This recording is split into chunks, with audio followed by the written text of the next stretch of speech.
دوستو، ایک مرتبہ حضرت سیدنا عمر رضی اللہ تعالیٰ عنہ کے عہد خلافت میں ایک لڑکے کو زنا کے جرم میں سزا دینے کے لیے لے جایا جا رہا تھا۔ واضح رہے کہ اسلام میں شادی شدہ زانی کے لیے سنگساری اور غیر شادی شدہ کے لیے 80 کوڑے بطور سزا ہے۔ وہ لڑکا اونچی آواز میں پکار رہا تھا کہ میں بے گناہ ہوں، مجھے سزا نہ دی جائے۔ اس اثنا میں حضرت علی رضی اللہ تعالیٰ عنہ کا وہاں سے گزر ہوا تو حضرت علی نے اس لڑکے کی پکار سن کر سرکاری اہلکاروں کو رکنے کا حکم فرمایا اور لڑکے سے پوچھا کیا معاملہ ہے۔ لڑکے نے حضرت علی رضی اللہ تعالیٰ عنہ سے عرض کی، جناب، جس جرم کا الزام مجھ پر لگایا جا رہا ہے میں نے وہ جرم نہیں کیا ہے، اور اس جرم کا مجھ پر الزام لگانے والی میری ماں ہے۔ حضرت علی رضی اللہ تعالیٰ عنہ نے یہ سن کر سرکاری اہلکاروں کو وہیں روکا اور کہا کہ اس لڑکے کی سزا فی الحال روک دی جائے، میں اس کیس کو دوبارہ سنوں گا، اگر یہ لڑکا گناہ گار ہوا تو تب سزا دینا۔ دوسرے دن حضرت علی رضی اللہ تعالیٰ عنہ نے عورت اور لڑکے کو عدالت میں طلب فرما دیا۔ حضرت علی رضی اللہ تعالیٰ عنہ نے الزام لگانے والی عورت سے دریافت کیا کہ کیا اس لڑکے نے تیرے ساتھ دست درازی کی ہے اور وہ جرم کیا ہے جس پر تو نے اسے سزا کے لیے پیش کیا تھا؟ اس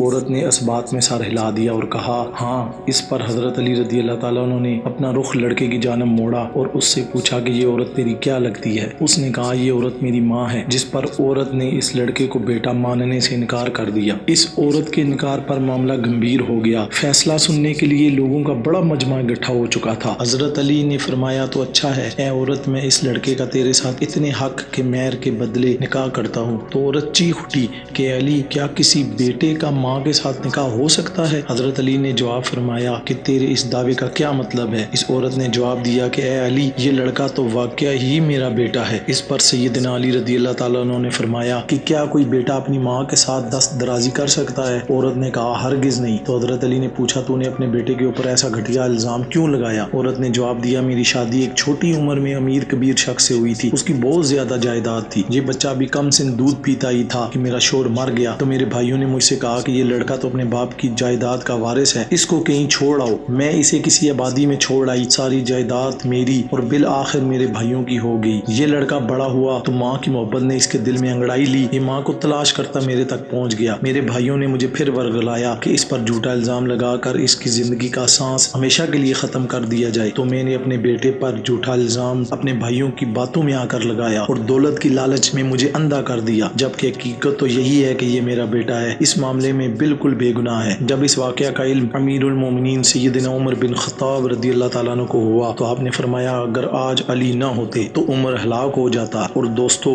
یوں حضرت علی نے اپنی ذہانت کے بل بوتے پر ایک پیچیدہ مسئلہ کی گرہ کھول دی اور ایک بے گناہ کو سزا ملنے سے بچا لیا۔